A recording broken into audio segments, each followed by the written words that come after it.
Michael Mojo. Welcome to the Will to Win, episode 13, where we will be talking about how to master your mindset, transform your performance, and win big in business. Thank you for the opportunity to have you on the show. My pleasure. Thank you for having me. So, obviously, you've got a wealth of business experience and expertise over many years, and you have a very unique name. And I bet lots of people who don't know who you are asking the question, what is Mojo, Michael Mojo? What does Mojo stand for? Yeah, so Mojo became a bit of a weird thing for me. The way it all started was I've been in the personal development industry for a long, long time now. I've been coaching people for 20 years, about 20 years now. And so I was with a friend. So my original business was called Ultimate Achiever. And it was okay. And I was doing a lot of like corporate business work. And yeah, I was doing some like public speaking and things like that. And we'd run some smaller events and stuff around the place. But there's a certain type of clientele I enjoy working with. So I love working with small business owners, especially. I love working with driven people. Like my community is called the Driven Mofos, because everyone's driven for more. They want more out of life, really, like driven for better health, driven for better finances, driven for better relationships, better communication, better businesses, the usual things that people are driven towards. I think most people. But I was just getting some more corporate-y type work, and I think that the corporate environment isn't my environment. I'm a coach, not a speaker. So I did some work a couple of weeks ago for a large business organization, and they said, Michael is a speaker, like a public speaker and whatever. And I said, I'm not, I'm a coach. I help people to solve problems and to move forward and to progress and achieve more. It's a different skill set than standing up on stage and giving a motivational pep talk that then people feel good for 24 hours and leave. But anyway, I was doing that in the corporate industry for a bit, and I wasn't really enjoying it because I felt like there wasn't the growth there in people. I like seeing people grow. I like seeing people overcome their problems, overcome their barriers, and keep pushing towards growth. I think that's the greatest gift we have in life, is the ability to grow and overcome our problems. And definitely, we solve one problem, we create another problem, and so on. But anyway, I was doing that and I was feeling a bit lost because it wasn't the people I really enjoyed working with and so on. But I was doing all right financially and whatever. And then one day I woke up, I'd spent all night working on this new website with a couple of other friends of mine back in startup days where your mates come around, you sit there and you build a website. Like everyone's enthusiastic and you're all like, in your early 20s, and it's just like you've got this crazy amount of stupid energy that normally gets misplaced. But that had happened. So we pretty much pulled an all-nighter. And then I went to a friend's house to train in the morning. I'd had a couple of hours sleep. And he said, what's been going on? I told him we'd pulled this like late night and we're building the website. And he goes, man, you're like this Mojo dude. And I thought about it and it sat with me for a couple of days. And I was like, Mojo dude. And then I remember just something clicked and I ran into my wife's office. She had this little office at the time, and I ran into her office and I'm like, I'm the Mojo Master. She's like, what do you mean? I was like, I'm the Mojo Master. And she goes, yeah. I hope I can swear. But she said, what the fuck are you talking about? And I said, I'm the Mojo Master. And she's like, I don't know what you mean. Whatever you're saying is, I don't know. And I said, look, we have to rebrand as the Mojo Master. So that was sort of our transformation from the Ultimate Achiever, which was our original business, to the Mojo Master. And then that business operated under that brand for a period of time. But what I realized was there was a bit of a disconnect. I liked the name, but I didn't really connect with it. And then over time, the branding sort of shifted, and I created Mojo Human Performance Institute because I wanted to have bigger impact and bring in other coaches and have different types of events and build something to scale. My big business mission is to build businesses that help people perform better, both in life and business. And so I knew I needed to leverage more people, and I couldn't build it off my personal brand alone. So I created Mojo Human Performance, and then I realized that if I keep calling myself the Mojo Master, that's going to put limits on our growth. And so I just changed it to Michael Mojo, and it sort of stuck. And now I go places and people are like, Mojo. And so Mojo is like the thing that's stuck. And even people wouldn't call me the Mojo Master. They just call me Mojo. So that's why I kept the Mojo part. But really, Mojo, when I looked it up, is an African folklore. And in certain tribes, they used to carry around a bag of mojo. And a bag of mojo would keep away bad spirits or bad energy and bring in good energy and good spirits and good luck. And I was like, that's essentially what I do. Sorry, apologies. It's okay. That's quite an inspiring story. Thank you. It's everything sort of came together naturally, and sounds like it was just a process that evolved over time. And now here you are, really dominating your industry in performance, helping people get the most out of their lives and achieve the highest level, which is... Yeah. Something you mentioned was like evolution. I think part of the process of life, which most people mistake, is that we're always evolving. I always say this in my events, like if someone can describe me in 2 years from now as being the same person as I was 2 years ago, tells you a lot about that person. I want people to say, Michael's like this, but what they're describing is who I was, not who I am. Because who I am is an evolution of myself, someone who's consistently growing and learning and adapting. Like I sometimes go to my parents' house for dinner and they'll say, yeah, but you're always angry. I was always angry, right? I'm a redhead. I got expelled from school for fighting. I had my nose broken. I got stabbed in the head with a bottle. Like I used to be hyper aggressive and that's who I was back then, but it's not who I am. Now I'm pretty calm. So when I first started the business, I had people, old staff members who left and they're like, Michael's erratic. I was erratic when I first started my business because I didn't know what I was doing. Now I'm really calm. I'm a lot more structured. So I like to hear people describing who I was because yes, that's a past tense. It means they're stuck in it. I've outgrown them. If people keep describing who I was in the past, it tells you that they haven't grown, but I have, because they don't have the ability to adapt to realize that people around them grow as well. So yeah, life's an evolution. Yeah. Business is an evolution. Everything's always changing. It's always in flux. It certainly is. And just expanding on the point of evolution, you talk about creating a winning mindset. And my question for you is, what are some of the processes that you help your clients or the people that you speak to when it comes to achievement? Like, how do you help them develop that mindset of no limits, of pushing yourself to new levels and becoming a whole new you? I mean, it's a very broad question because it depends what the problem is that we're trying to solve, right? Yes. Like, if someone comes in and they're a business owner and they're stressed out, burnt out, tired, frustrated, they feel stuck, that's going to be different than someone who comes to me with a relationship problem and says, my relationship isn't working. Now, there's some foundation principles that I can go over because I think that strategy always has to be built on principles. And most people make this mistake of trying to build a strategy without understanding the principles of what winning or what working looks like already.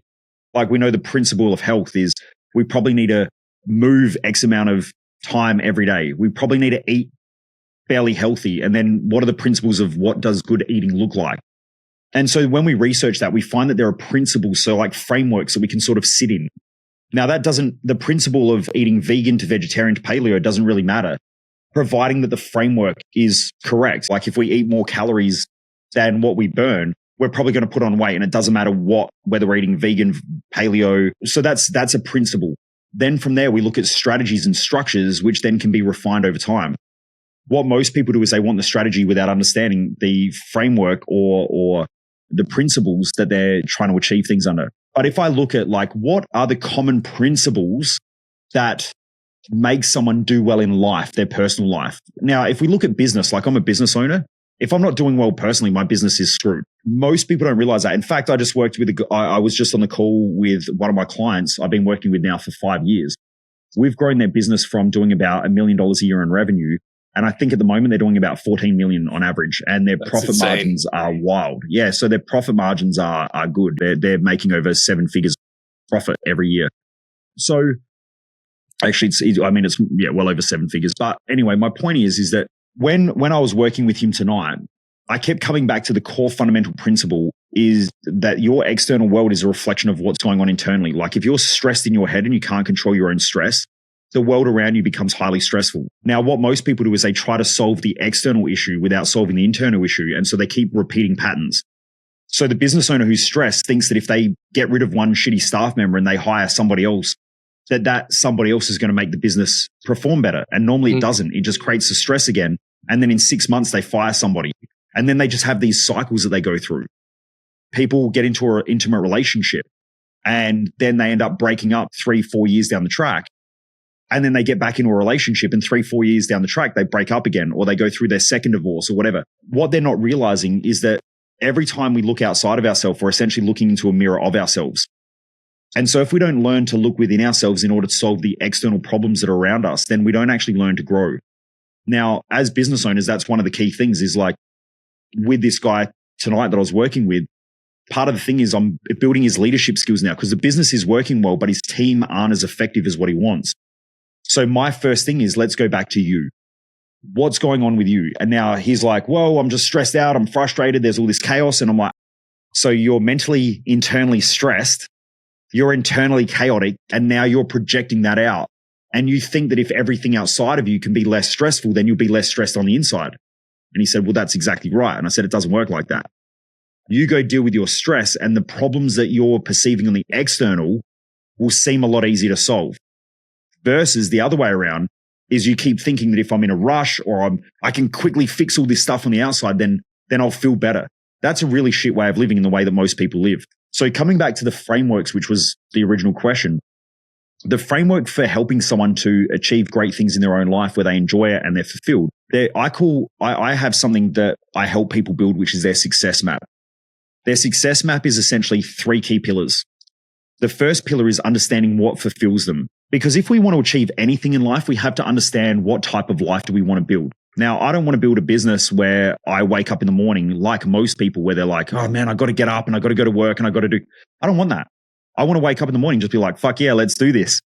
And I want to wake up next to my wife where I look at her and I'm just like, hell yeah, let's go have some fun today. That's the life that I want. Is like, I want to enjoy my clients. I want to enjoy running a business. I want to enjoy life. Now, does that mean that I always enjoy it? Hell no. There's problems every day. Like being a business owner, I essentially wake up, there's a bunch of problems, I solve problems, and then I go to bed and there are more problems. So business owners who can't control their internal, they try to solve all the external problems without realizing that that's our job, is we essentially wake up and we solve problems, and that's called evolution and growth. I might have a staff problem today. I fix the staff problem. Now I've got a cash flow problem. Then I fix the money problem by getting staff more effective. Then all of a sudden I got a taxation problem. And so all the time you're just dealing with these problems. I love that. Like to me, that's like, cool. Now I get to solve the next one. And I keep doing it. My company grows. My team have fun. Amazing. Life's good. But when I work with all these other business owners, they've been trained that the goal is to get rid of problems. And so they surround themselves with problems. They stress out. Then eventually they either melt down and burn out or they run away from them. Go, I got to go on a holiday. I got to get away. But they're always trying to escape their own life. And they think that something else outside of themselves is going to solve it. So we want to understand what fulfills you in life. What's the thing that you love to do that you're going to wake up and do? Not the thing you're passionate about, because passion means to suffer. So I don't want to do things that I'm passionate about. I don't give a shit about passion. What I care about is what do I love to do? And love, and you've done some work with DeMartini, haven't you? Oh, look, I've been to some of his seminars and know some of his basic principles. So yeah, go ahead. Yeah, so he talks about love as being, and so do all the great philosophers. Like some of the books back there are some of the greatest philosophers in history. They talk about the idea of avoiding passion and finding love. Love is a symmetry of both positives and negatives. So I love running a business, but every day there are positives and there are negatives. Every day the shit hits the fan somewhere. There's always a problem. Stuff comes to me, oh, this happened and that happened. I'm like, that's cool, we'll fix it. Like, let's work through it all. And I train them and I develop them and I help them. The better that they get and the more effective they get in life, the better the business grows. The more effective my customers are, the more money they make, the more money I make, because they keep reinvesting in our products and our services and so on. So as we evolve, if I evolve myself, then I can evolve my team. It's the I, we, and all principle. If I evolve, I can evolve my family and those close to me. If my family and everyone are evolving and I'm evolving, then I can go out and evolve my business and people around me, my community, and so on. But most people make the mistake of trying to change the fucking world and they can't even change their own thoughts. Right? It's a stupid principle and it creates a lot of stress and a lot of problems that are unnecessary. So pillar number 1 is fulfillment. What fulfills you? What would you love to do? What challenges would you love to solve every day? What stresses would you take on? What pressures would you take on? Because pressure creates expansion. Stress creates growth. Most of our society want to avoid stress and avoid pressure, and therefore they don't grow and don't expand. Right? It's a fundamental law of physics. Everything in the universe is expanding or contracting. Nothing stays the same. And everything on earth either grows or dies. Nothing stays the same. So if we're not growing through stress and we're not expanding through pressure, then we're not getting anywhere. So we have to embrace that fundamental principle. And the question is, what stress do I want? What pressure do I want? And let's go after it. The pressure and stress that I love is building people. I love building people to be more, whether that's through business or whether that's through my one-on-one coaching or whether that's through my events and seminars. I just want people to be better. And so that's what I do every day. Is it easy? No, because people are people. People complain, people get stressed, people get frustrated, people they're people, right? Now, I'm pretty lucky because I have a good group of community, but we still get people who slip in who are unappreciative or who expect too much from us and things like that. And it causes problems, but that's part of my job is to solve those problems. So that's number one, is the fulfillment pillar is important because if you're fulfilled, are you more likely to stick at something for a long period of time? You do something well for a long period of time, it creates compounding, right? Whereas the people who want to get rich quick or do shit quick, they're the people who get somewhere quick and then just drop off the face of the planet and then they go to the next thing and they never really get anywhere. I used to be like that. I'm not anymore. So we need to do something that we're fulfilled in so we can do it over a long period of time so that we get compounding effect. Also, we want to do something that we love because every day we're a day closer to death. And I want to know that today my life was worth it because today I'm one day closer to dying. I don't know when it's going to be, not yet. But what I know is that I'm a day closer. If I died tomorrow, did I enjoy today? And if I didn't enjoy today, and I'm not talking about the usual enjoyment that most idiots, so when I say idiots, I mean that in the most fundamental way, which is low-minded. When someone's trapped in an idiotic way of thinking, they think fun is getting drunk, partying, drugs, but they're essentially the 7 deadly sins in Christianity, or the Greeks had the 8 evil thoughts. And what they're saying is those things there, although they're pleasureful in the moment, they create pain afterwards. And that's why most people live on a pendulum of pleasure and pain, because they chase pleasure, get it, it leads them back to pain. Then when they're in pain and suffering, they want more pleasure. And so they swing in this fucking pendulum of back and forward between the pleasure and pain. But that never gets you to where you want. I don't care about pleasure. I don't care about it. What I care about is I love the growth. I love waking up every day and going, oh, I changed 5 or 6 people's lives today by just moving them a little bit closer to their goal. I got to inspire my team and we moved forward a little bit. And you know, I got rewarded because I'm good at that financially, which then means I can go back and reinvest in myself through learning and growth and development, doing things that I love to do, traveling and so on. And then I get to go and invest in my team more. And we keep doing that. And now you're expanding as a business. You're expanding as a family. You're expanding as a community.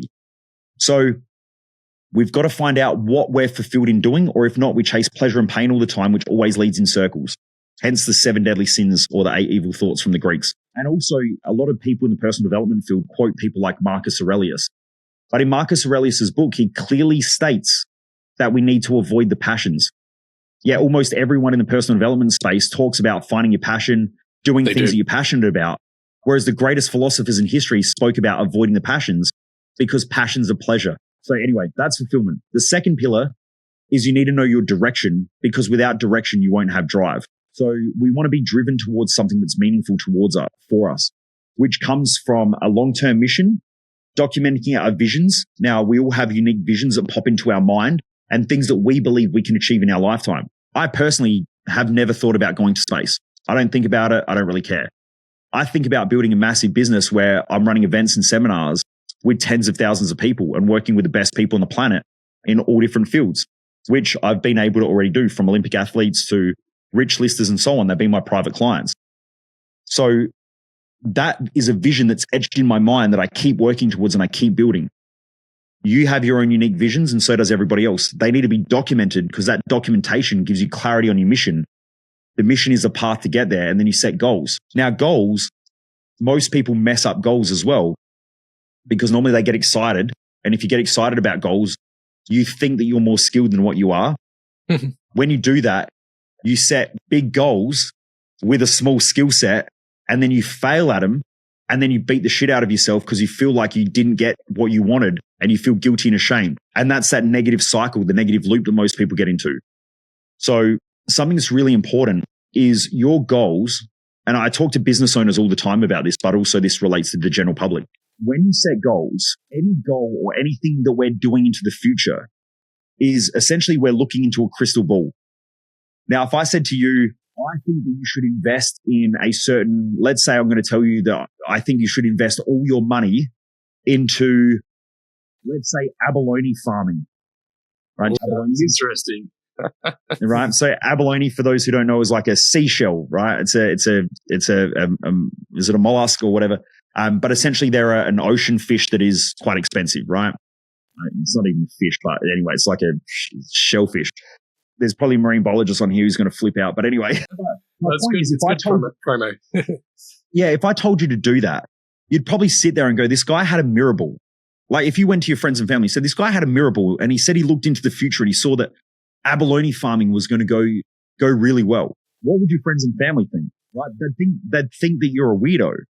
Yeah, right? Because you're listening to this guy.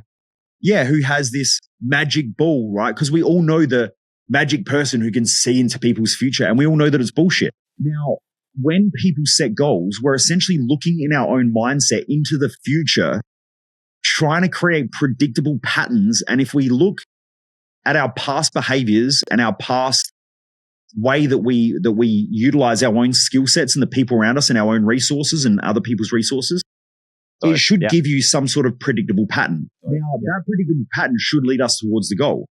But again, it creates a probability. When people set goals, they're like, I'm going to go carve this thing into stone.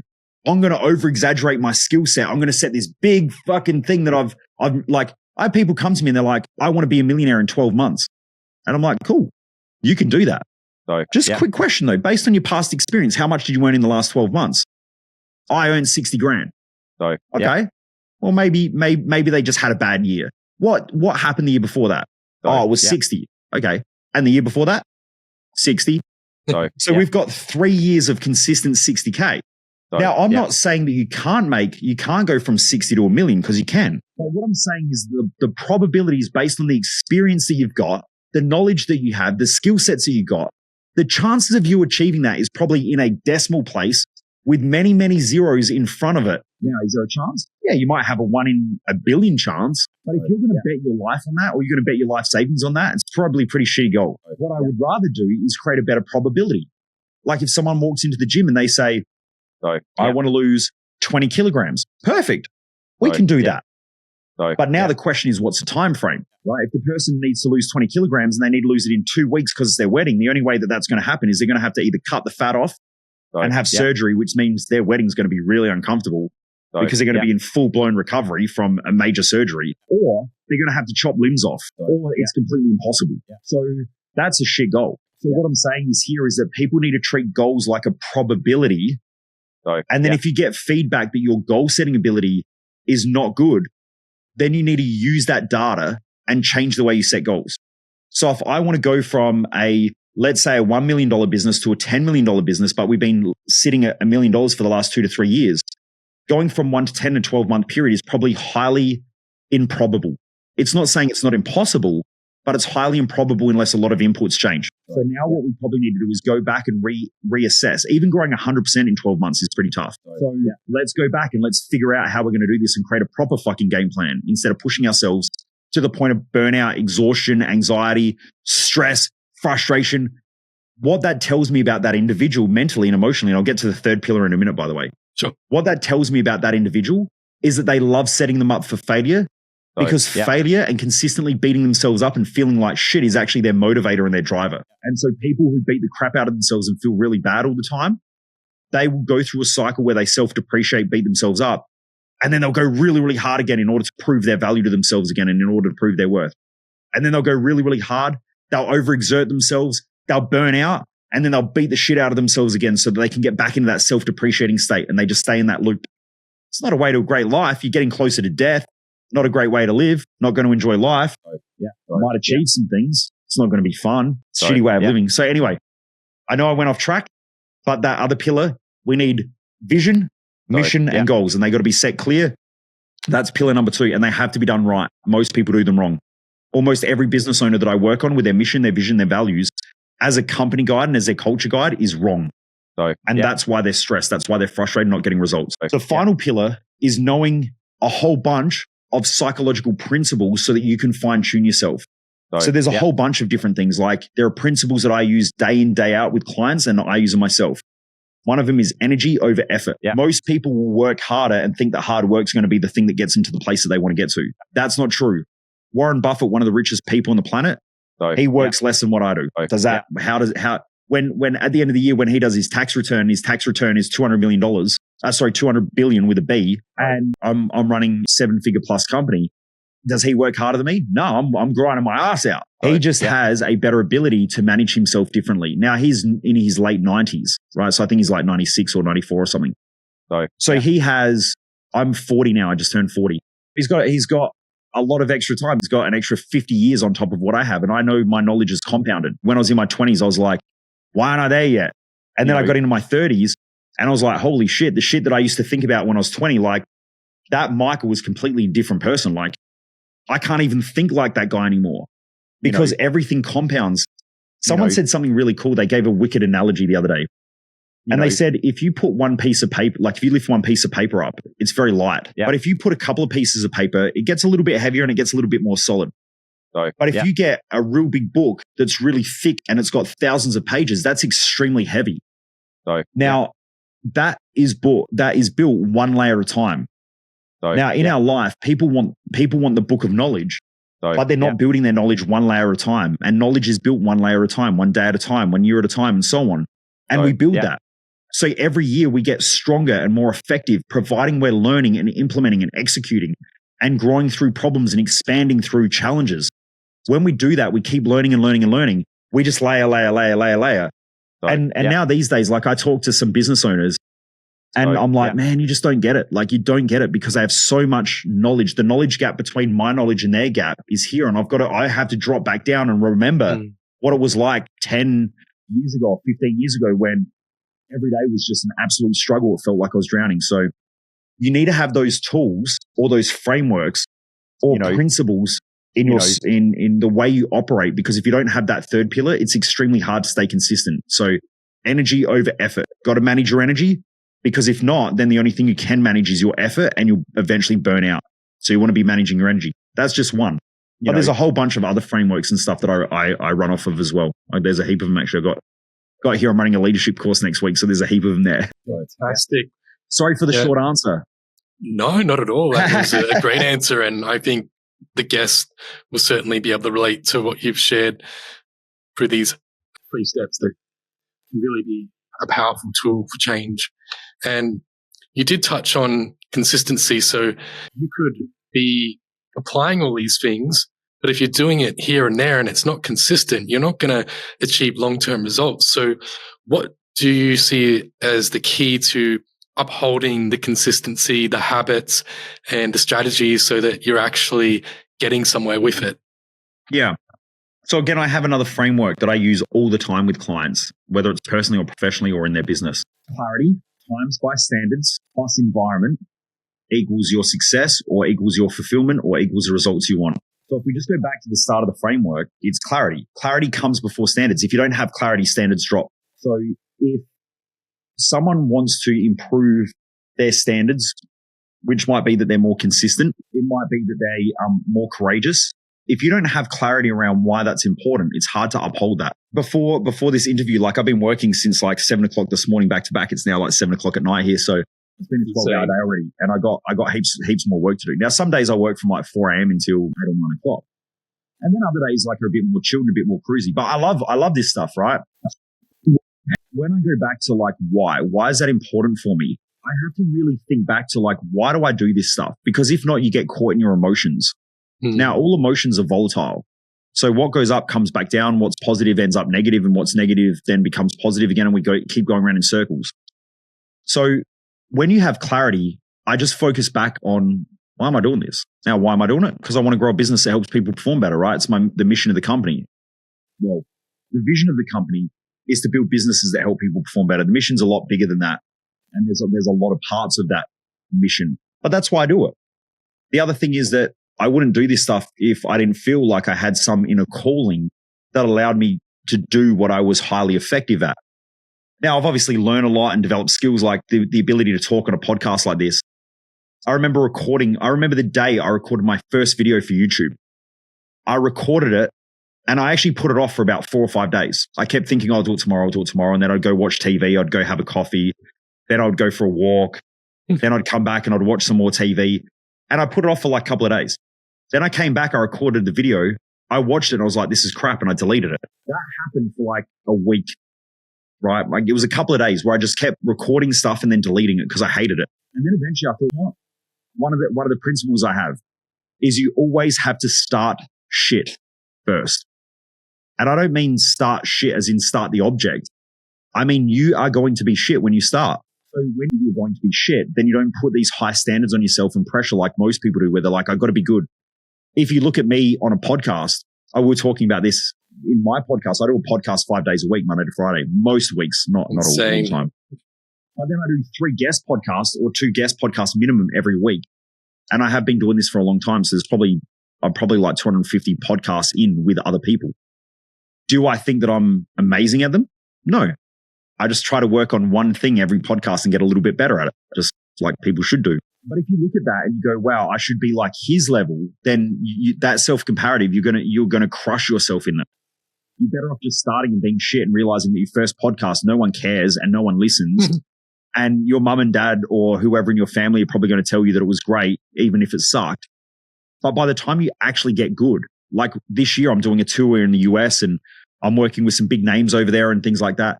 By the time you get that opportunity, you have developed those skill sets that allow you to be there because you've earned the right. I've seen people who've taken shortcuts and gotten on those big stages. And the problem is their communication skills are crap. They don't know what they're talking about. They don't have frameworks. So they essentially copy other people's material and then they get caught out and then they get ridiculed and judged and criticized. And then eventually they just fall off the face of the planet and you don't see them again. So even though it sucks that it's taken me years of doing this stuff to get where I am, the thing is that consistency and the reasoning behind the consistency, so having a real clear mission and vision and that purpose, that why behind why you do what you do, it helps you to create that consistency. And then that consistency over time is that layer of paper, one layer at a time, until you become so good at something that by the time you are noticed for being good at it, you do really, really well. I hope that answers the question anyway. Oh, it certainly does. That's such a good answer.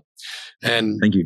So you also talk about emotions because everyone goes through challenges. Everyone goes through experiences that aren't the best, that probably they might feel a bit depressed or unhappy about. And one key to success and even performing better is being able to manage your emotions effectively. So do you have a framework or a set of principles that you guide people or your customers through to be able to better manage themselves emotionally? Yeah, there's not so much one framework. There's a bunch of different frameworks that I've learned over the years. So like breath work is a big thing at the moment, right? Like it is, yeah. The coaching industry, like I've been in the industry for so long now that you see there's these fads. And like, I remember I first heard about Wim Hof and ice baths like 10 years ago, I think, when something happened and it was like one of his first YouTube videos. And my friend said to me, you heard of this guy called the Iceman? I was like, never heard of him. And he showed me. I remember watching it at dinner and I got home and I was watching it and he hadn't even launched his like online subscription platform yet. That came like a year or so later. And I was watching this guy and I was like, man, that's cool. So I started having cold showers. That was like 10 years ago and I started doing his breath work. And then I watched it like it slowly started and the movement grew and the movement grew and the movement grew. And now it's like every coach on the planet's like, got to have an ice bath, got to have an ice bath. And even people who aren't coaches like, man, ice baths. I'm seeing it all over Instagram. Yeah, but it's a fad, right? That's been there for a long, long time. It's just that people get hold of it. The same as breath work. Like breath work's been around for thousands of years, but it's like, it's this new thing. And then everyone comes out with their new bullshit methodology is like, yeah, but you have to breathe like through one nostril and then you got to like push your ear back and then do it this way. Because it's like, they all try to find their unique spin on some bullshit. That happens all the time in the coaching industry. And then eventually it dies out and then there's the next thing. And then it dies out and then there's the next thing. So what was your question again? I just had a complete mental blank and I think I went way off track. It's all good. So just going back to emotions. Emotions. Yeah. So with emotions, we have to understand that what emotions are, right? Now, if you look at the research around what an emotion is, there is so much conflicting evidence. Now, here's the crazy thing. Science doesn't even know. If you look at the literature, science actually doesn't even know what an emotion is. They know that we have them, but it can't clearly define what an emotion is because there's too much debate around what it is. So that's pretty crazy considering that people can be diagnosed with emotional disorders, such as depression, anxiety, things like that as well. So, or mood disorders. So I won't bury down that rabbit hole. But anyway, emotions are up for debate. But when I did a lot of research, what I found was that there seemed to be a causal chain. And I talk a lot about this I run an event called Thrive Time. And that's the event where we help you build your success map. But when we go into the emotional stuff and the mental stuff, there was a causal chain that took me about 6 years of study to try to figure out what it was. Now, essentially what happens is if we go to birth, you have an egg and you have sperm. When they come together, you're essentially taking the genes of the father and the genes of the mother and combining them, both of them, in order to make the genes of yourself, right? Now, in that process, there's something called epigenetic tagging. That epigenetic tagging has a lot to do with our parents' mental and emotional states and the challenges that they're having in their life at the time of conception. So our parents essentially gift us with a life journey of problems. Now, remember how I said that evolution is essentially solving one problem and creating another problem? So we never get rid of our problems, although the delusion that humans have is that we're going to get rid of problems. So business owners who are the most stressed think that they're going to get rid of problems, right? And they think that if they can just solve all these problems, then life gets easier. And it doesn't. The problems just get bigger. My financial problems now are way bigger than my financial problems when I first started, because now my tax bill has a lot of zeros on the end of it, whereas when I first started, my tax bill was nothing. So, and no one sues a broke person. And now with more staff, there needs to be more management. There needs to be more systems, more processes, more infrastructure. That causes problems. So, and I was talking to a business owner about this tonight, and I'll come back to the emotional imbalance stuff. Sure. I said, you've got to be clear about the problem that you're solving in your business, because if you're a business owner and you're trying to solve cash flow, it means you need to get sales. When you get sales to solve the cash flow problem, it creates a delivery problem. So the example of this is like if I'm selling hats, if I sell 10,000 hats, now I need to deliver 10,000 hats. So I need to now go to China, get these 10,000 hats, get them put on a boat over here. Now, if I've already paid for the hats, there's a massive problem with cash flow because I'm waiting for 10,000 caps to land before I sell them. So I've got a huge cash flow problem. So now I've sold these 10,000 caps. I've got to wait for them to get here. Customers start complaining. Now I've got customer service problems because they're waiting. The boat's been held up for an extra 2 months. They're at customs.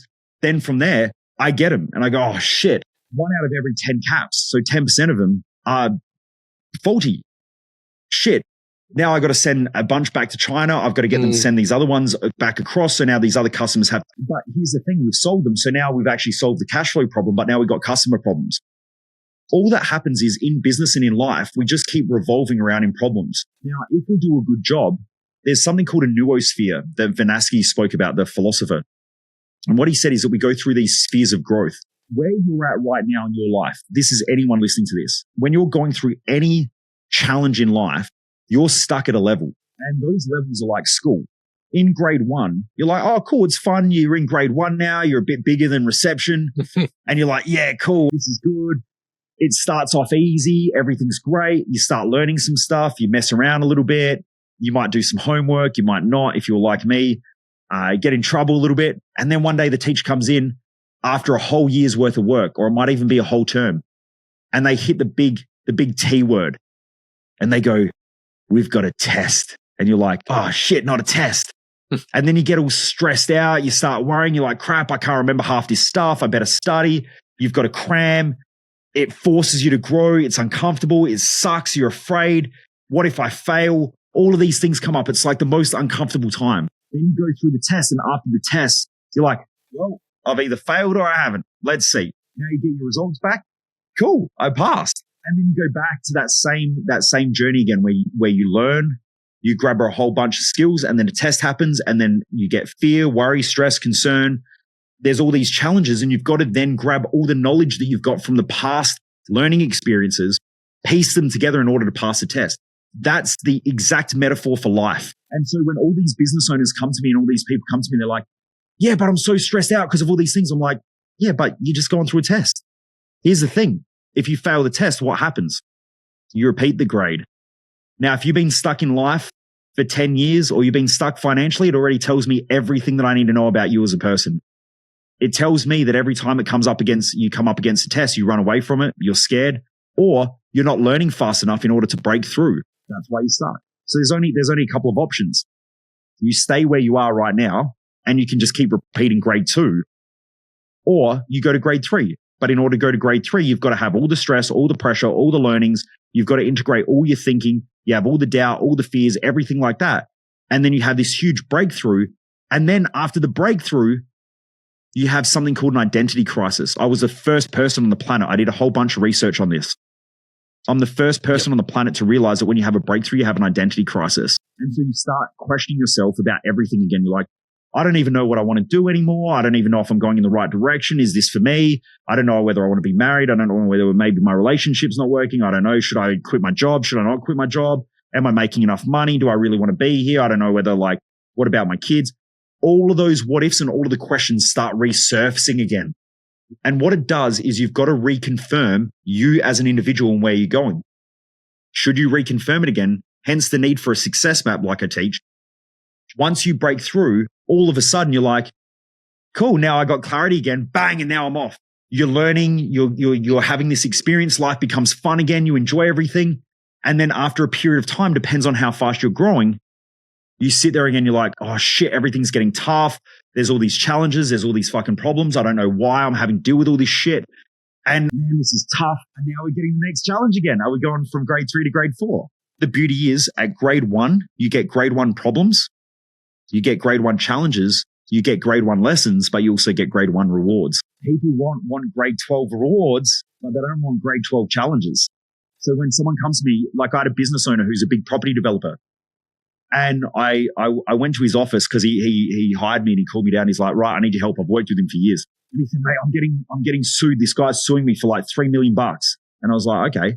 And he goes, fuck him, fuck that for that. He's going off his face. And I said, like, let's go for a walk. So we went for a walk. Right. And as we're walking, the whole time he's complaining, this is bullshit. I told staff this. And I said, hey, stop. Now, this guy was homeless. When he was 16, he was living on the street. And he speaks about part of his journey of having to use a toilet block to wash himself. He would go into a public toilet block and wash under his arms and his groin and stuff like that because he was sleeping on the street because his parents were abusive and he left home. And I said, can you remember if you go back to that time in your own head and you think about living on the street, if I told you back then that someone was going to sue you for $3 million, what would you think? And I watched him stop and it clicked. And he said, well, first of all, I would have thought that you were full of shit. And I said, I know. And I said, the other thing is, does anyone sue a broke person? So is someone suing you because you don't have $3 million or are they suing you because they know you got heaps of money? And he stopped and he smiled and he's like, of course they're suing me because I have heaps of money. And he goes, and I said to him, that's my point.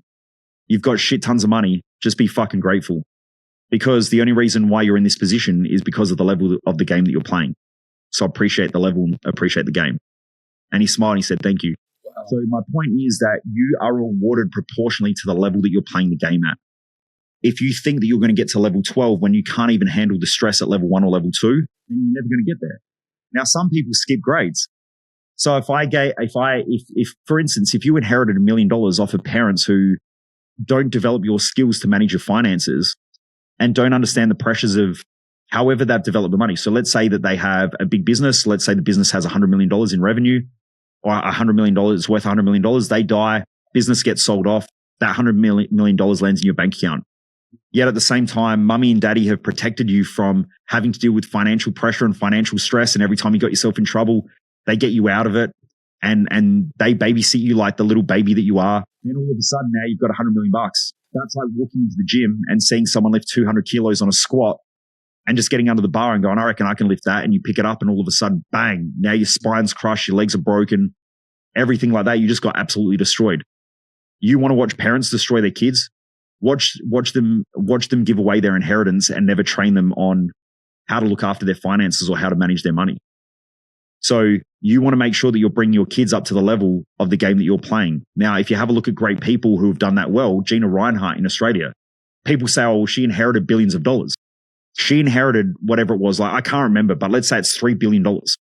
She inherited it with $3 billion and ended up growing it to become the richest woman on the planet at one stage. I think she's the richest self-made woman on the planet because there are a lot of people who have inherited money and then just given it all away or lost it. But she essentially got that money and then became self-made because she made way more than what her dad ever did, way more. James Packer's the same. Harry Packer's son.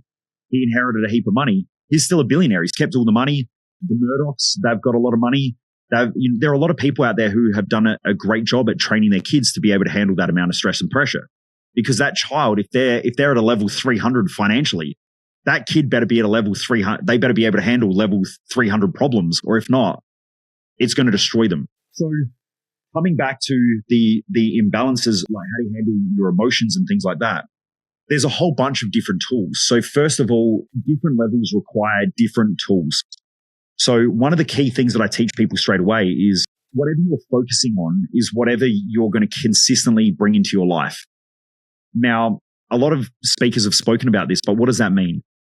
What that means is if you wake up in the morning like most people do and they focus on their stress, their worries and their fears and they go, oh, I've got to get out of work. Well, got to means that you're trapped, because I don't get out of bed because I have to get out of bed. I get out of bed because I love getting out of bed. I get out of bed because I got shit to do that I enjoy doing. So I love getting out of bed. Like, I love sleep, but to be honest, if I could just never sleep and just keep working, I would work, because this is what I love to do. Wow. But work is fun, right? I enjoy it. Like, this here now isn't work. This here is just me having fun and playing games. Right? So how cool is that? So when you set your life up perfect, now I wasn't there. It took me a long, long time to realize this. I actually only learned it about 12 months ago, because our business had grown. We got to a level, I had a bunch of staffing problems, and then I got in the habit of complaining every day. So I'd wake up, oh, this is broken, this is fucked, got to deal with staff, this is bullshit. And I just got into that negative state. And every morning I would wake up, I would think about that. Every night when I go to bed, I'd think about that. And then what I realized was that I was focusing on the things that I didn't want, which is why I kept getting more of what I didn't want. The moment that I put my feet on the floor and realized in the morning, I remember the day I woke up, I rolled over and I was thinking, this is bullshit. Like, I'm sick of being stuck. Put my feet on the carpet and I rubbed my feet on the carpet.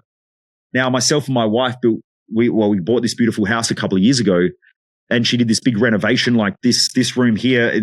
We bought this house that was built in the 80s. It's a nice house on the lake here in Adelaide. And the house, when we bought it, was still in the 1980s. It had like green carpet and stuff. My wife did a full reno in 6 weeks, put in the bookshelf, everything like that, because of this is what I love. So I put my feet on the carpet. It's this nice soft carpet. And I felt the carpet, and something inside my head clicked in that moment. And I was like, I'm in the house that I dreamt about as a kid. That's fucking cool. And then I looked across and there's my wife lying there asleep, like half of their mouth open and drool coming out. And I'm like, she's been with me through thick and thin, through some of the toughest situations financially, in business. She was with me when I had nothing. I left the personal training industry and went into the personal development industry, and I ended up with nothing. And I was making really good money in that industry, but I left because I knew that that's what I was pulled to do, and that's where I felt I needed to be. So I left that industry, and everyone said that I was stupid and crazy, but she stayed with me. And so I looked at her and I was like, man, I have the most amazing person in my life. And I was like, where did I go so wrong by waking up and stressing and worrying about all these things that don't matter, when I could just, like, my feet on this carpet, my feet feel good. I'm looking at her, life's good. Yet I'm stressed about all this other shit. And that was the moment I realized the importance of making sure that your focus is where you want it to be. And when I say where you want it to be, you need to go to the future on the visions and the missions. And so before I go to bed every night, I focus on the future and feeling and living it. So I have to have the feeling. And then in the morning when I wake up, I will not get out of bed until I've felt my future. When I feel my future again, I get out of bed and I start my day, because I already know that that's the direction that I'm working towards. So that there alone is just one tool. Then there's a bunch of mental and emotional balancing tools that I use as well. So what I realized many years ago, and this is how I came across Dr. John Demartini, I was doing a speaking gig in Mexico with him in a leadership retreat.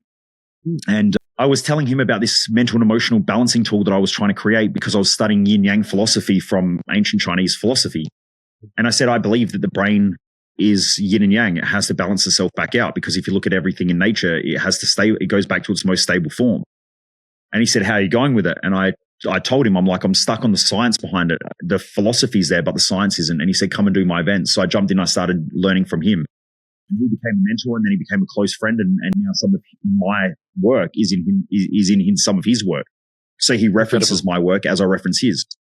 And so one of the tools that I teach is how to create mental and emotional stability, because nothing can grow unless it's stable. Like, you can build a house, but eventually it's going to fall down if it's unstable. You've got to build that foundation. And even if we look at physics and chemistry, everything in physics is going back to its most stable format as far as we can gather. And in chemistry as well, if you look at the outer shell of electrons, and I won't get too sciencey, but essentially they have to stabilize. That's how you have compounds are created and so on. I won't get too much into it. But essentially, if you have outer shell electrons that are missing, it grabs something else in order to create more stability in that outer shell. If not, it becomes highly volatile. or it can break down. So that's what made me try to figure that out. But they're just some of the key principles around keeping mentally and emotionally balanced. But there's a time and a place for everything. Like if I need absolute drive, I'm going to use negative emotions. And part of the issue that I have with a lot of my industry, the personal development industry, the psychology industry, the psychiatry industry, social sciences, is all these people preach this positive shit of like, you've got to be positive all the time. You've got to be happy. You don't. Confucius said that the chasing of happiness or the seeking of happiness is what creates unhappiness. And so when we're unhappy, we want more happiness. But when we're happy, we fear unhappiness again. It creates these volatile cycles inside of our own mind. Confucius said that like thousands of years ago. But people listen to these other idiots who sell an idea or a concept that's never been proven to be true. And there are times that I have positive thinking or empowering thinking. There are times that are disempowering. If you're positive all the time, what happens when you get yourself, like people get themselves into bad situations because they don't think about the what could go wrong, the disadvantages, what they could lose if they do what they do. We want to look at that. Like when I'm making a business decision, my team come to me. I'm not optimistic. They go, "Oh, I think this will work," and I go, "Oh yeah, great, it'll work. Awesome. I just lost $20,000. That's fucking stupid." So what I do is I sit there and I go, "Okay, cool. What could go wrong? What are all the problems?" And we look at all the negatives. And then from there, we look at the positives as well. And we balance it out and we make an intelligent executive decision. You can't do that if you're out of balance. So people who are always positive and always optimistic tend to make stupid decisions. People who are negative avoid making decisions because they always think that it's going to turn out the worst. Now, there's a time and a place for negative thinking. Sometimes if I'm at the gym and I can't be bothered, I'm like, get in there, stop being a fat shit, and I'll give myself a bit of slack. And it creates that adrenaline and that pain. I'm like, right, I'm going in the gym. And now I've just got motivated. And then when I'm in there, I'm like, hey, oh yeah, let's train. And all of a sudden I can switch my thinking. I think that the key to greatness is being able to use your thinking to maneuver in a direction that you're trying to grow into. So use your negative thinking, use your positive thinking, and then balance shit out. Right? But if you stay stuck in positive for too long, problem. Stuck in negative for too long, problem. If you're neutral for too long, problem. Right? Because if you're neutral and you're balanced too much, you lose all your drive and ambition. But what it does is it creates a groundedness. So if you're overthinking stuff all the time, you want to be more grounded. But then you want to use your mission and your success map to drive you. But after a while, you'll either become positive in your thinking or negative in your thinking, depending on the results you're getting. And so then you've got to go back and balance it out. So you need the right tools to get you to where you want to get to. Right? It's the same as a car. People who are stupid put their foot on the accelerator, gas it, and then when the first corner comes up, they just keep their foot on the gas thinking that they're getting somewhere fast, and they just run off the track and crash the car. They're most of the like hyperactive people I work with. They come to me, they're like, man, I'm like growing my business and like, I'm trying to push staff and staff can't keep up. And like, they're all fucking useless. And I'm like, let me guess, you keep crashing.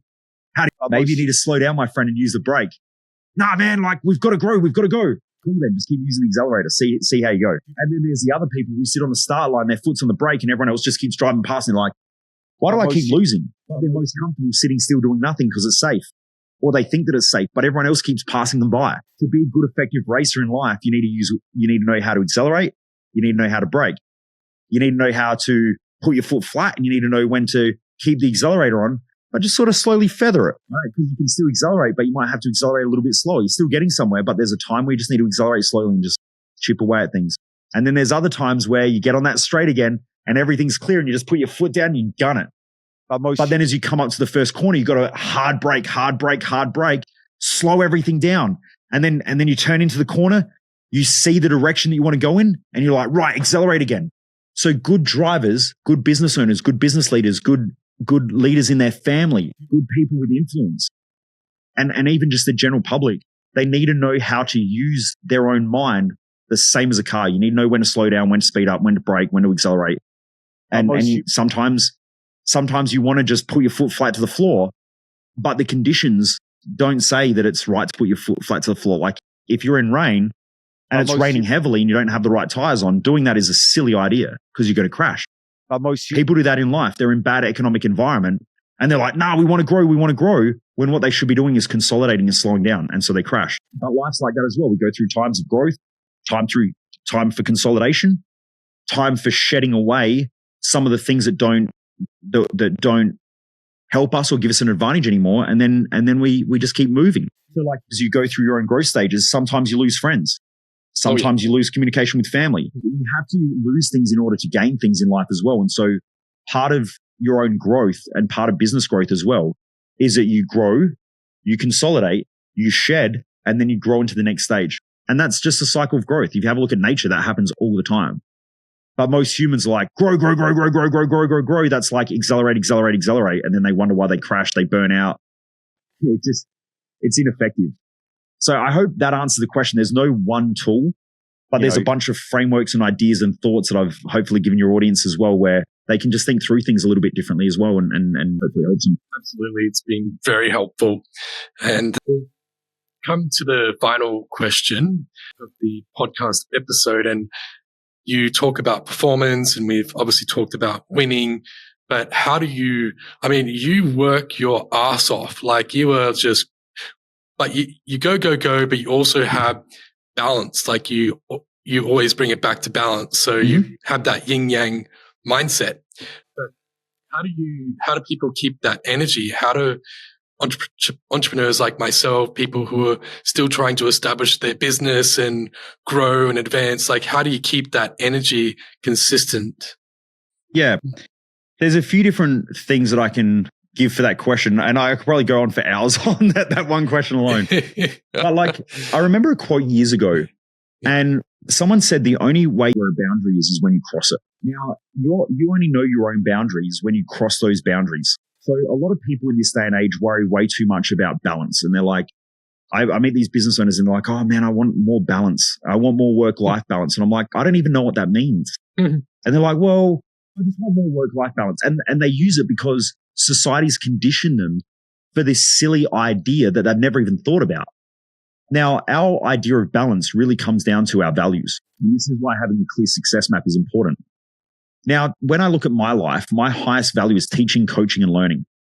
So I spend most of my day teaching, coaching people, and learning. That I do more than the average person. So on an average day, I could spend 10 to 15 hours teaching, coaching, and learning. Today, that's all I've done, right? I haven't even hit my gym session yet, but that's a lower value. So I've been in meetings since this morning with clients. I then had meetings with my team. I then had meetings with people overseas. I then work with a coach that I'm working with. And then I've had other clients this afternoon. Like I've hardly stopped. But that's my balance because it's my highest value. Yep. My second highest value is high-level leadership and communication. So I like being around people who are driven and want to grow and who are also leaders in their own right. I like hanging around parents who lead their kids. I like hanging out with other business owners who want to lead a team of people. I want to hang around, like even my team. My team, I have my own leaders in my own team, right? So my wife is the head of operations in the company. I love spending time with her because she's a growth-driven leader.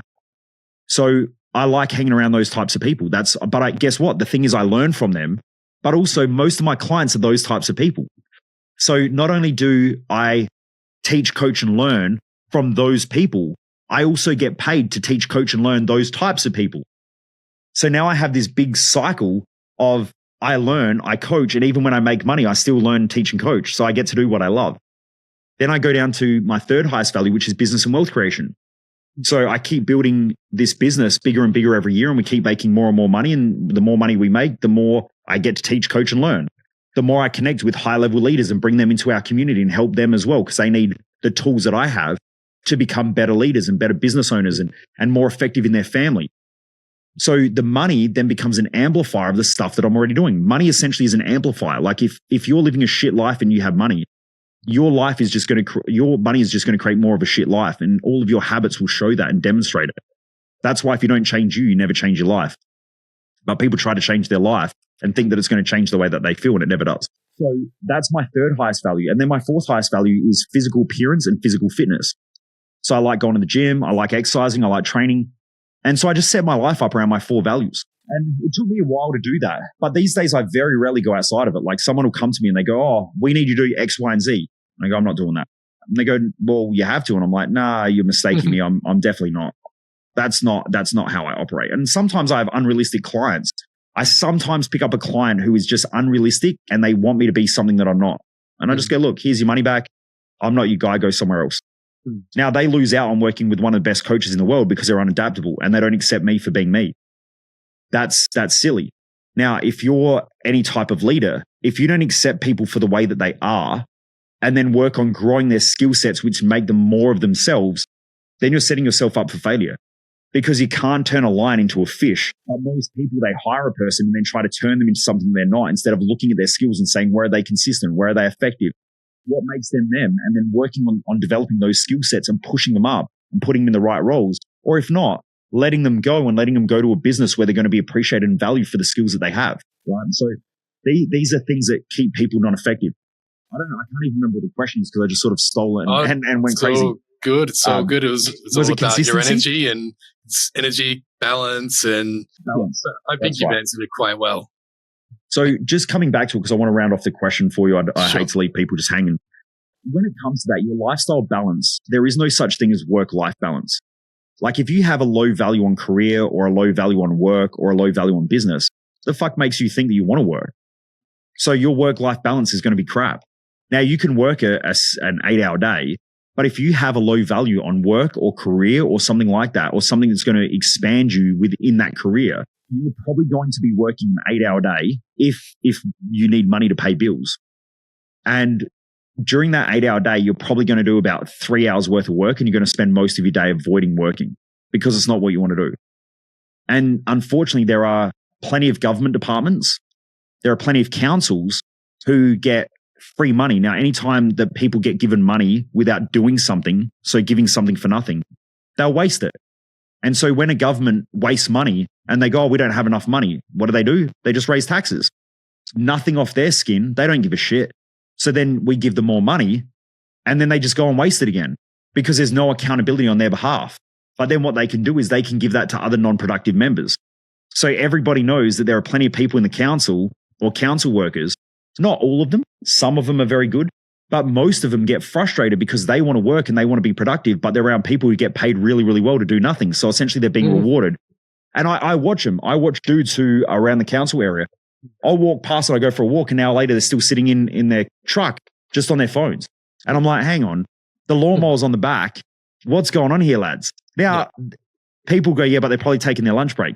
Believe me, they ain't taking their lunch break. That's a common pattern of behavior. Because if you're driven, your lunch break is like 10 minutes or you work at your desk while you're still working if you're driven. So what my point is that even your values dictate what you call work-life balance. Part of the reason why I outperform most people in our society, both financially and in business and things like that, isn't because there's some secret skill. It's just because I live my values. I like working. And so if the average person, let's take someone, for instance, who works an 8-hour day, if they are 8 hours productive, I love working. So like, as I said, I'm doing 7 until 8. So 7 a.m. till 8 p.m. tonight. Actually, I'm going to work after this anyway. So I'll probably work till 10 or 10:30.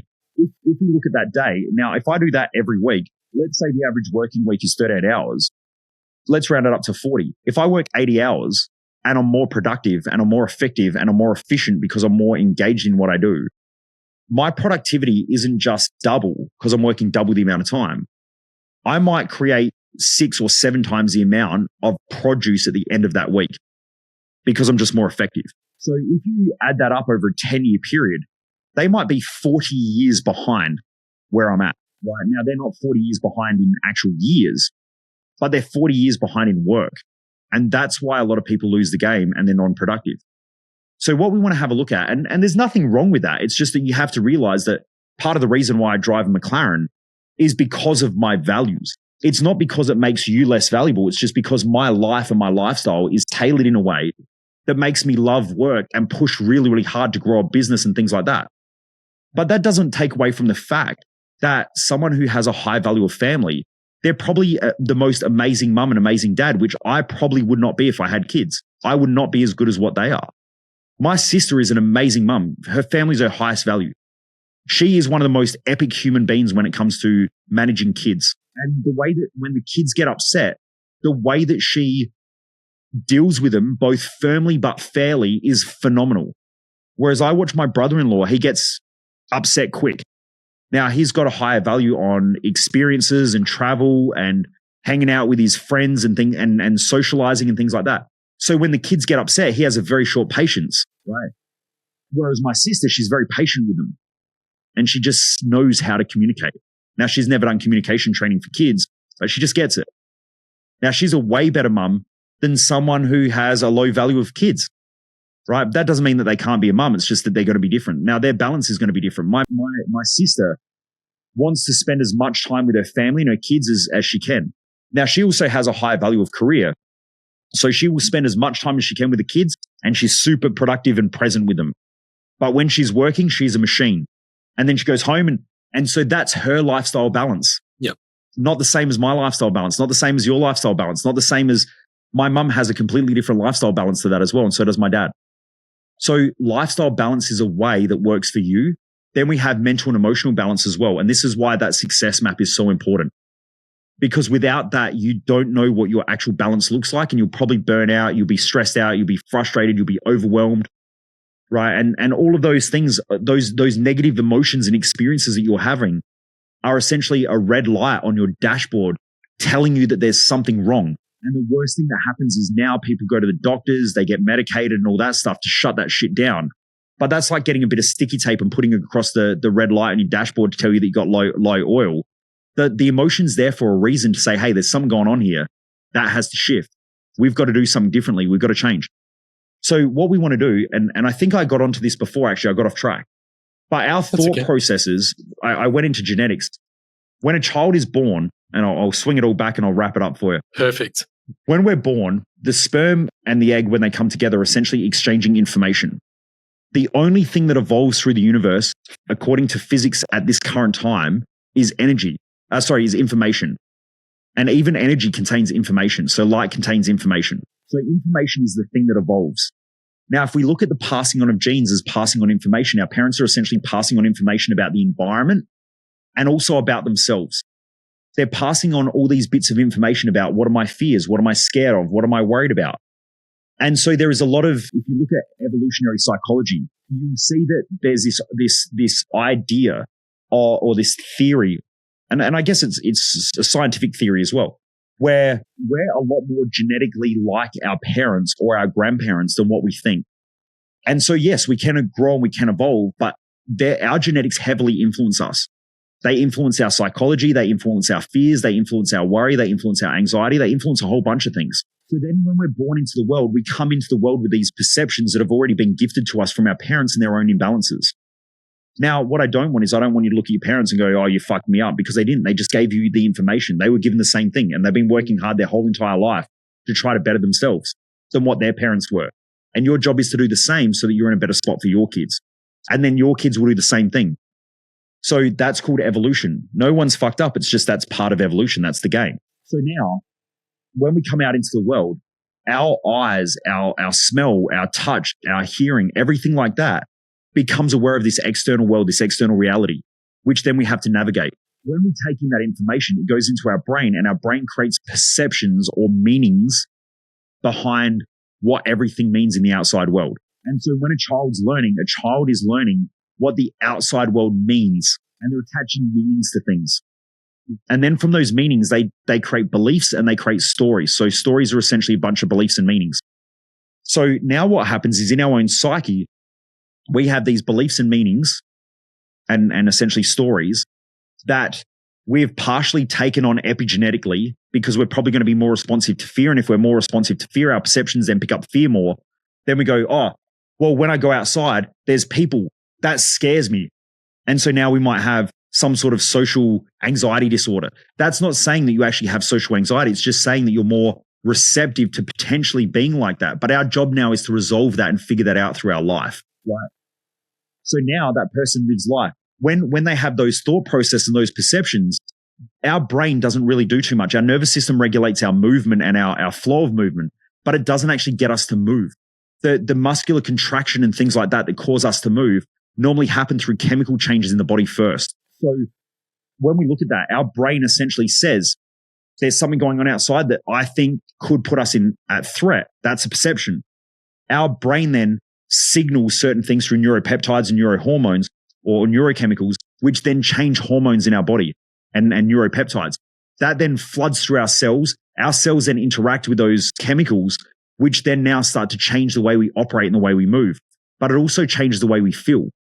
So my studies on emotions, essentially emotions are driven from thoughts, So thoughts drive emotions, emotions drive behaviors, behaviors reinforce thoughts and perceptions. And then now we have a chain of causal chain, which keep people looping. Now you will stay in that same pattern of behavior, which then people eventually call your identity, or they will call your persona. And you'll even think that you're that way, which is your personality, how you feel about yourself. So what happens is after a while, you say, oh, but I've just got anxiety. You don't got anxiety. That's how you label yourself. That's your personality now. Your personality your identity has become attached to someone with anxiety. But your mask that you wear on the outside might not be that. It might change. That's called our persona. But that's all created from the chemical changes based on our perceptions that we feel through essentially it's our feelings. We feel our emotions. So they're essentially out of balance chemicals. All of them are telling us to change. And so if we change and we evolve beyond that by using our mindset and our thoughts, also by changing our behaviors, and potentially it's hard to change your emotions without either changing the thought or the behaviors, but both of those two things can reinforce the emotion. And I'll give you an example. If I eat shitty food and keep thinking in a negative way, it's probably going to drive anxiety. But if I want to change my anxiety and I change my diet and I change my exercise and I change the way I use my body and I change my thoughts, I'm probably going to eliminate anxiety. Now, will you have times where you're anxious? Yeah, because it's a warning signal that there's something going on in the external world that's not right. So do I have anxiety just before I get on stage to speak? Yeah, if it's a big group of people and I'm pushing myself all the time. Do I let it define me? Fuck no. I just know that it's there because it makes me hyper aware and hyper focused. Now, if I got on stage and I wasn't hyper aware and hyper focused with that level of anxiety, I know that I'm not dialed in. So I know I'm dialed in by having it. Okay? So anyway, I hope that clarifies the causal chain of emotions, but also as well, it helps to clarify about when we use our emotions through positive, negative, and how we need to navigate the world. Because our job in this world is to take one problem, evolve it and dissolve it, and then move to the next problem. And the same thing happens in our psyche. The same thing happens with our emotions. The same thing happens with our behaviors. And eventually we want to end life moving that needle as far forward in the evolutionary chain as we can. Now, if you've got kids and you do that, some of your kids will end up with with those negative gaps that you've had. Now, if you're a smart individual who's a smart adult who understands human behavior, you don't want to, like I meet parents all the time, they say things like, I just don't want my kids to go through what I've been through. That's a really bad way of thinking as a parent. Because what can happen is if you have never dealt with those things properly, you'll become empathetic. And when you become empathetic, you try to save your own kids. And when you save your own kids, you take away their ability to learn through their own pain and their own problems and their own adversities. So they become weak and codependent. And we're in a society now where parents for generations have tried to take away pain and struggle and sacrifice and shit from their kids. And now there's kids who call words violence. Like if you misgender them, it's violence. Right? I played footy all the time. People are like, you're a girl. And I'm like, yeah, or whatever. Whatever the fuck that means. I don't care. I just kick the ball and keep playing. Like, yep. It doesn't matter. Now, if you misgender somebody, it's violence. That shit is hectic. But that happens from an over-supported generation of kids whose parents tried to protect them. Because the truth is that the parents aren't doing their own mental and emotional work and realizing that part of the thing that have made them a great person, a great individual, is going through those adversities. And so for me, as a child, I got bullied a lot. I had bright red hair and freckles and I was chubby. Part of the reason why I'm successful now is because I had bright red hair, I had freckles, I was fat, and I was bullied. I wouldn't be where I am today without those bullies. Yeah. Right now, I got asked on a podcast ages ago. They said, "What would you say if you went back and saw the bullies?" And I said, "Thank you," because the truth is, they made me the man I am today. I can take a lot of adversity and I can take a lot of shit off people because I had to learn how to deal with it at a young age. Now I don't really care what people think of me. I realize that my value comes from within, not from other people. So anyway, that's what happens when you heal from your own past and you learn how to balance that shit out, is that you realize that even if your kids get bullied, there is a lesson and learning in there, and you help them navigate it from the learnings that you have, which then makes them stronger, versus trying to take away the bully from them and trying to protect them and save them, which then makes them weak and codependent. Because the truth is, we're in a world of people who are always going to bully you no matter what you do. Mm. And there's always going to be adversity. There's always going to be challenge. There's always going to be some form, unless we all end up with the same skin color, the same look, the same everything, which then there's no uniqueness, there's no individuality. There's always going to be someone who's going to judge us for looking differently or acting differently or speaking differently or something like that. The thing is, do you appreciate that part of yourself? Because if someone says to me these days, you're a whitey, I'm like, yeah, cool. And you notice my skin color, fucking brilliant. I couldn't give a shit. Right. But for some people that massively triggers them because there's part of themselves that feels like less of an individual because they have different skin color. But that's them. Anyway, I hope that helps. I hope that helps someone out there anyway. Oh, absolutely. No, you answered the questions incredibly well. And I'm just blown away with what you've shared today. There's a lot of things I've learned that I wasn't aware of, or I didn't understand them to the extent that you've explained them today. So thank you so much, Michael. Appreciate My pleasure. Giving up your time to be on the Will to Win podcast and share your knowledge, wisdom, and expertise. And yeah, before we finish up, feel free to share how people can stay connected with you and find out more about you. Perfect. People can send their hate mail and death threats too. No, I'm just kidding. Look, if you type in Michael Mojo online, I'm sure my website will come up. So my website is michaelmojo.com. If you go and search for me on any social media platform, if you just look up Michael Mojo, you'll find me on there.